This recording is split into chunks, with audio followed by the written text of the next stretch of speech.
একটাই জীবন। কবি ইমরান কায়েস। একটা জীবন, বুঝলেন তো? একটাই জীবন।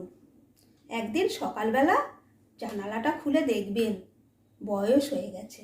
ব্যাস, বেলা ফুরোলো। দুদিন আগে দেখা মেহগনি চারাটা কবে যেন বৃক্ষ হয়ে বৃদ্ধ হয়ে এসেছে। তাকে কাটতে লোক এসেছে বাড়িতে।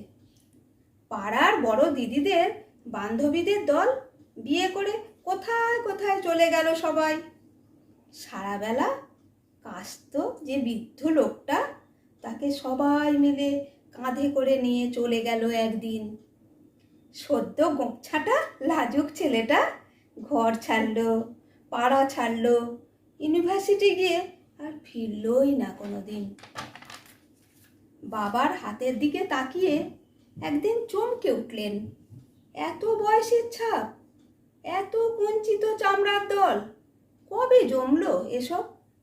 এই তো সেদিন রাগী মানুষটা অফিস থেকে ঘরে ফিরবে বলে সারাদিন কিচকিচ শব্দে ঘুরতে থাকা সিলিং ফ্যানটা পর্যন্ত চুপ করে যেত। কি জাদু বলে, কি বাতাসে, কি অদ্ভুত মায়ায় এইভাবে নরম মোমের মতন গলে যায় দিন। একটাই জীবন, বুঝলেন? তার আর ফিরে আসা নেই, নেই দ্বিতীয় যাপন, নেই আর কোনো সুযোগ।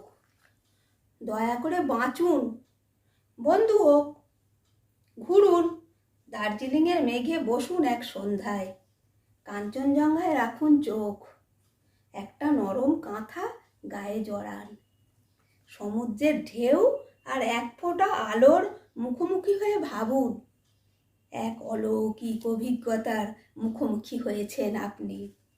হৃদয়ে প্রসারী ক্ষুদ্র দুঃখ সব তুচ্ছ করাই যায়। একটা জীবন, বুঝলেন তো? একটাই জীবন।